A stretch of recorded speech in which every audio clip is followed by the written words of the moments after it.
இந்த இடைத்தேர்தல் வந்து அவருக்கு கிடைத்த ஜாக்பாட்.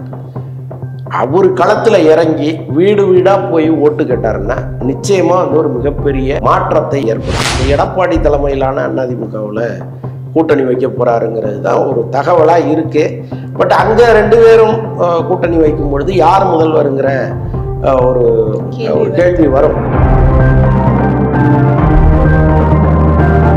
வந்து காலம் மாறி போச்சு, எல்லாமே வீடியோவில் பேச ஆரம்பிச்சிட்டாங்க. இன்னமும் நீங்கள் லெட்டர் பேட்ல உட்காந்து எழுதிட்டு இருந்தீங்கன்னா அதை விட ஒரு பழமைவாதம் எதுவுமே கிடையாது. ஒரு ஓட்டுக்கு 5000 ரூபா கொடுக்குற இடத்துல நீங்க வெறும் முகத்தை காட்டி ஜெயிச்சிட முடியாது. எது வேலை செய்யணும்னு யோசிச்சு பாருங்க. ஆக மொத்தம் எல்லாருமே விஜயை சென்டர் பாயிண்டா வச்சு சுத்தி ஒரு களம் அமைக்கிற ஒரு வேலை இங்க நடக்குது. இந்த வீடியோவை உங்களுக்கு வழங்குபவர்கள் Paces Pay, secure digital payments with multiple features and great success rate. OH Tamil நேயர்கள் அனைவருக்கும் வணக்கம். நான் உங்க விஜய் தயா. இன்னைக்கு TVK மற்றும் தளபதி பத்தி தான் பேச போறோம். நடுவுல ஈரோடு இடைத்தேர்தல் வருது, அதை பத்திலாம் வலைப்பேச்சு திரு அந்தணன் அவர்கள் கிட்ட பேசலாம். வணக்கம் சார், எப்படி இருக்கீங்க? நல்லா இருக்கேன், சிறப்பா இருக்கேன். ஈரோடு இடைத்தேர்தல்ல TVK போட்டி இடாது அப்படின்ற மாதிரி சொல்லியிருக்காங்க. அவர்களோட அரசியல் ஸ்டாண்ட் என்ன? இது வந்து தவறான முடிவா தான் நான் பாக்குறேன். ஏன்னா இந்த இடைத்தேர்தல் வந்து அவருக்கு கிடைத்த ஜாக்பாட்.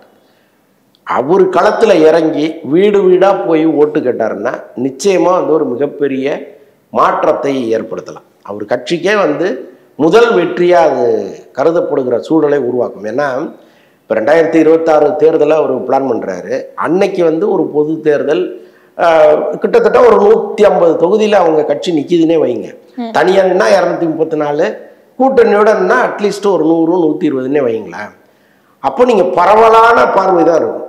ஒரு தொகுதியை குறி வச்சு நீங்க வேட்டையாடவே முடியாது. அப்போ உங்களுக்கு கிடைத்த பெரிய ஜாக்பாட்டு இது.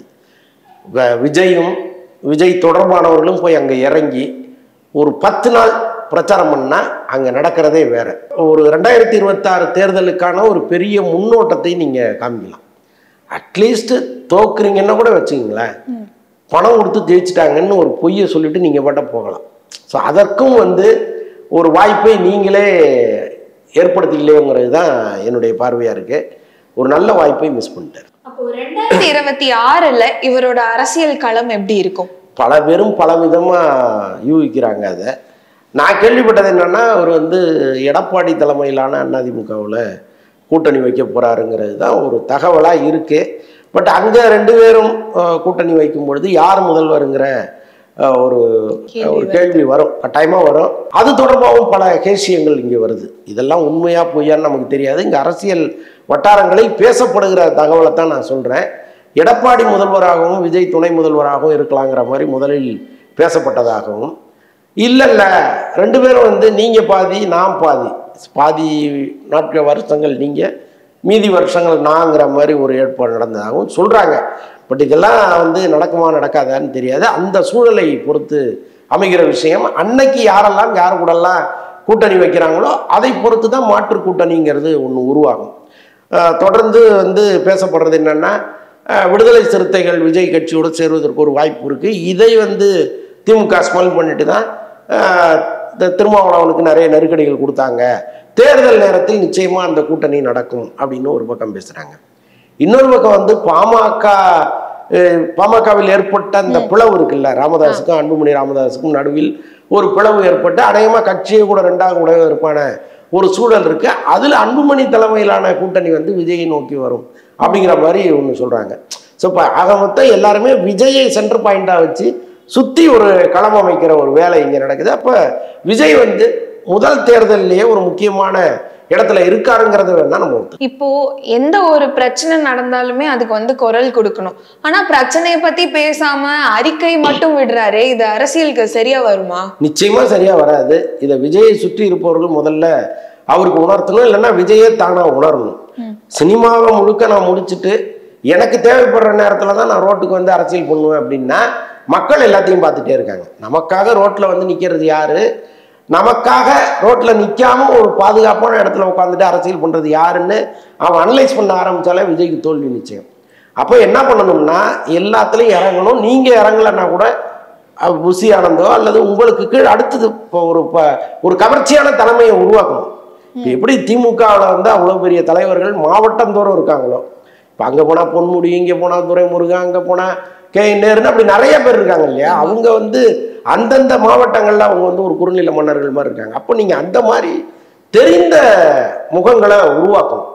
அதை ஒரு பயிற்சியாகவே முதல்ல நடத்தணும். அப்போ அதற்கும் வழி இல்லாமல் இருக்கு. அங்கே விஜயை பொறுத்தளவுக்கு அவர் தான் சென்டர் பாயிண்ட் அந்த கட்சியில். அப்போ 2ஆம் கட்ட தலைவர்களை முதல்ல அவர் உருவாக்க வேண்டிய ஒரு தேவை இருக்கு. ஸோ இதெல்லாம் பண்ணணும். எல்லாத்தையும் விட முதல்ல களத்தில் வந்து நிற்கிறது ரொம்ப முக்கியம். அன்னன்னைய பிரச்சனைக்கு அன்னன்னைக்கு டீல் பண்ணணும். நீங்கள் 4 நாள் கழித்து தூங்கி வச்சா ஐயோ அப்படி நடந்துச்சா சரி ஒரு அறிக்கை உணவு முன்னே வரக்கூடாது.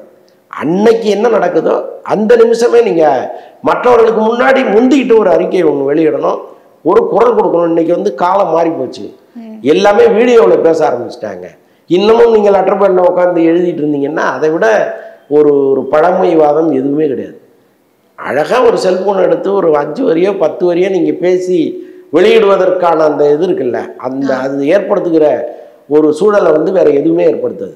அதை அப்படியே ஷேர் பண்ணி போகும். கடைகோடி தமிழன் வரைக்கும் அது போகும். ஸோ அந்த அரசியல் ஸ்டைலை முதல்ல அவர் மாற்றணும். ஓகே, நீங்க ஏன் வந்து சுத்தி இருக்கிறவங்களே ஃபோக்கஸ் பண்றீங்க? அவருக்கா தெரியணும்ல. இல்லை அப்படி கிடையாதுங்க. ஒரு கட்சிங்கிறது ஒரு ஆள் தலைமையில் மட்டும் நடந்துடாது. எம்ஜிஆருக்கு இல்லாத இது கிடையாது. ஒரு அவர் தான் வந்து அன்னைக்கு ஸ்டார் அவர் கட்சியில். ஆனால் அவரை சுற்றி இருந்த எல்லாருமே வந்து எல்லாருக்கும் தெரிஞ்சவங்களா இருந்தாங்க இல்லையா. அப்போ அவங்கள வந்து நீங்கள் இப்போ ஒரு மாவட்டத்தில் போய் நீங்கள் ஒரு போராட்டம் நடத்துங்க அப்படின்னா முதல்ல அவர் சொல்றதை கேட்குற அளவுக்கு அவர் தகுதியான ஆளாக இருக்கணும். மக்கள் முகம் தெரிந்தவரா அவர் இருக்கணும். ஸோ அதெல்லாம் உருவாக்கணும், இனிமேலாவது உருவாக்கணும். இப்போ அரசியலுக்கு இது அறிக்கை விடுறது சரி வராதுன்னு சொல்லிட்டீங்க. அப்போ மக்கள் எப்படி நம்புவாங்க? இல்லைங்க, இப்போ என்னன்னா 2 விஷயம்தான். ஒன்று வந்து விஜய் எல்லாருக்கும் பிடித்த ஒரு ஹீரோவாக இருக்கார். வீட்டுக்கு ஒரு 2-3 பேராவது விஜய் ரசிகர்களாக இருக்காங்க. ஒன்று தாய்மார்கள், இன்னொன்று குழந்தைகள். இப்படி கட்டாயமாக இருக்காங்க. இதில் வந்து மாற்று கருத்தே கிடையாது. அதில் 2 ஓட்டு விழுந்தா கூட அது ஒரு மிகப்பெரிய விஷயம் இல்லையா. ஸோ அப்படி இருக்கிற சூழலில் இன்னொரு பக்கம் பணநாயகம், இந்த பக்கம் ஜனநாயகம்னா இந்த பக்கம் பணநாயகம். தேர்தலில் வந்து நீங்கள் பணம் தாறுமாறாக கொடுப்பாங்க இந்த தேர்தலில். ஏன்னா இது வந்து ஒரு சவாலான தேர்தலாக மாறிடுச்சு. போன தேர்தலில் 2000 ஒரு வாக்கு கொடுத்தவங்க இந்த தேர்தலில் 5000 கூட கொடுப்பதற்கு தயாராக இருப்பாங்க. அப்போ அதை நீங்கள் சமாளிக்கக்கூடிய ஒரு இடத்துக்கு வரணும்னா இந்த மாதிரி அடுத்த கட்ட தலைவர்களை உருவாக்குறது ரொம்ப முக்கியம். உங்களுக்கான கரிஸ்மாவை அவங்க தான் கொண்டு போய் எல்லா இடத்துலையும் சேர்க்கணும். அப்போது நீங்கள் வந்து வீடியோக்கள் மூலமாக பேசணும், குறும்படங்கள் மூலமாக மக்கள்கிட்ட போய் சேரணும். இன்னைக்கு சினிமா அவர் கையில் இருக்கு. அவர் நினைச்சாருன்னா ஒரு சூப்பர் டைரக்டரை கூப்பிடலாம், ஒரு சூப்பர் ஒளிப்பதிவாளரை கூப்பிடலாம், ஒரு அழகாக 20 நிமிஷத்துக்கு ஒரு படத்தை எடுத்து அதை ஊரெல்லாம் போடலாம். அதை விட ஒரு பெரிய ரீச் எதுவுமே கிடையாது. விஜய் கையில் சினிமா இருக்கு. இப்போ இந்த மாதிரி வந்து ஒரு மாற்று திட்டத்தோட நீங்கள் போனாதான் ரொம்ப ஈஸியாக போய் மக்களை டச் பண்ண முடியும். பெரிய சவால் இருக்கு. நான் எதுக்கு சொல்றேன்னா, ஒரு ஓட்டுக்கு 5000 ரூபா கொடுக்குற இடத்துல நீங்கள் வெறும் முகத்தை காட்டி ஜெயிச்சிட முடியாது. எது வேலை செய்யணும்னு யோசிச்சு பாருங்க, அது இருக்குல்ல. அப்போ நீங்கள் அதுக்கு ஈவனாக நீங்கள் ஒரு சண்டையை போடணும் அப்படின்னா அதுக்கான களத்தை முதல்ல அமைக்கணும். ரொம்ப நன்றி சார். நீங்க வந்து தளபதி கட்சி பத்தியும் ஈரோடு பை எலெக்ஷன் பத்தியும் நிறைய விஷயங்கள் பகிர்ந்ததுக்கு. தொடர்ந்து இனி பேசுவோம். நன்றி, வணக்கம். இந்த வீடியோ உங்களுக்கு பிடிச்சிருந்தா லைக் பண்ணுங்க, ஷேர் பண்ணுங்க, கமெண்ட் பண்ணுங்க. மறக்காம OH தமிழ் சேனலுக்கு சப்ஸ்கிரைப் பண்ணுங்க.